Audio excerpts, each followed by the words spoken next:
Rybári, ktorí majú radi produkty Haldorado a pravidelne ich používajú, si určite všimli, že takmer každý týždeň prichádzame s nejakou novinkou. Nie je to náhoda, pretože sme prepli na vyšší stupeň a naším odhodlaným cieľom je doplniť sortiment Haldorado o také užitočné drobnosti a doplnky, ktoré uľahčia rybárom život a zároveň budú cenovo dostupné. Ihly na navliekanie nástrah by nemali chýbať v žiadnej rybárskej krabici. Týchto 5 rôznych podľa mňa pokrýva všetky potreby. Medzi nimi je supertenká ihla s hrotom, supertenká ihla s poistkou, vrták a predĺžená ihla s poistkou, ktorá je vhodná na navliekanie PVA sáčkov a pančúch. Túto špeciálnu navliekaciu ihlu som zámerne nechal na úplný koniec, aby som vám ju mohol osobitne ukázať, ako sa používa. S pribúdajúcim vekom sa, žiaľ, zhoršuje zrak a nie vždy sa ľahko trafíme do tých najmenších dierok. Nástroj, ktorý som pred chvíľou ukázal, nám v tom veľmi pomáha.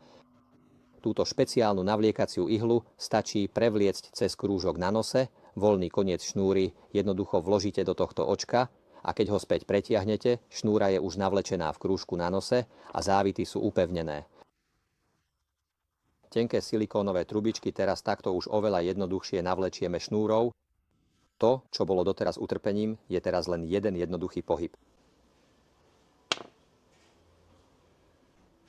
Z nasledujúcich 3 užitočných nástrojov je prvým nožnice na šnúru so zúbkovaným ostrím. S týmto dokážeme strihať aj tú najtenšiu pletenú šnúru, takmer po milimetroch. Vďaka zúbkovanému ostriu šnúru neodtláča, ale ju jedným pohybom ľahko prestrihne. Toto je nástroj na napínanie uzlov a šnúr, napríklad na upevňovanie slúčiek na koncoch. Alebo je to perfektný nástroj na upevňovanie háčikových uzlov.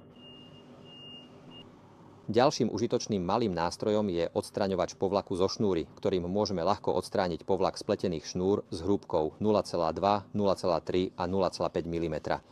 Tu sa pletená šnúra upne medzi čepele noža alebo medzi hrany a z druhej strany sa pevne uchopí a potiahne. Ako vidíte, pekne stiahne a odstráni z nej povlak. Popri praktickosti je rovnako dôležitá aj estetika a dobrý vzhľad. Ako vidíte, aj tieto sa predávajú v modrej a čiernej farbe, ktoré ladia s produktmi Haldorado.